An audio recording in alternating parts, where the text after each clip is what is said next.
তিনি বলছেন বিশ্বে যা কিছু মহান সৃষ্টি চির কল্যাণকর, অর্ধেক তার আনিয়াছে নারী, অর্ধেক তার নয়। ইতিহাসে কত নারী দিবসী ছিল লেখা নেই তার পাশে। অর্থাৎ এই যে স্বাধীনতা সংগ্রামে বা বিভিন্ন যে আমাদের আন্দোলন, সেইখানে অনেক পুরুষ প্রাণ বলি দিয়েছে। তাদের পিছনে তাদের মায়েদের অবদান, তাদের স্ত্রীদের অবদান, তাদের কন্যাদের অবদান রয়েছে। সেটা আমরা সেই কথাটাকে স্মরণ করি। এটা হয়ে গেলে কি অফ করে দিও বড়টা।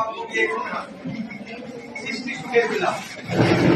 ওই বলছে যে বলবীর বলবীর রবীন্দ্রনাথ বিখ্যাত। তারপরে তিনি কি বলেন, কুড়িমণি কবিতা রচনা করেছেন। দেখুন সেদিনে রেলে কুড়ি বলে এক বাবু সাপ তারে রেলে থেকে নিচে ফেলে চোখ ফেটে এলো জল, এমনি করে কি জগৎ তুইয়া মার ঘরে দুঃখ। এছাড়াও তিনি যেমন এরকম ভারী কবিতা লিখেছেন, তিনি কিন্তু ছোটদের জন্য ভালো কবিতা লিখেছেন। কি বলছেন, কুকি ও কাঠবিড়ালি। কাঠবিড়ালি কাঠবিড়ালি পেয়ারা তুমি খাও, পড়েছিস? গুড়মুড়ি খাও। কবির মধ্যে অর্থাৎ তার যেমন দুর্গম্ভীর ভাব, তেমনি তার মধ্যে সরলতাও ছিল।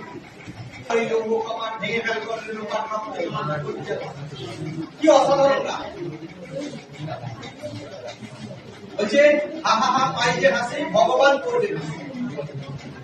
এরকম ভাবে আমাদের কাজী নজরুল ইসলাম যেমন একদিকে বিদ্রোহের কবি, অন্যদিকে প্রেমিক কবি, অন্যদিকে সাধক কবিও বলা যায় না। কেন না, তিনি একমাত্র কবি যিনি এই আধুনিক কবিতার সঙ্গে সঙ্গে শ্যামা সঙ্গীতটাও খুব সুন্দরভাবে লিখে গেছেন।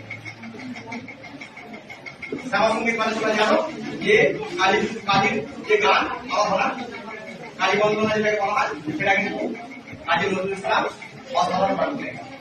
তারপরে এই যে আধুনিক গানের ধারা, শুক্ল পাতায় দুর্বাজি, এইগুলো কিন্তু কাজী নজরুল। তাই আজকে আমরা প্রয়াণ ৩৫ আগস্ট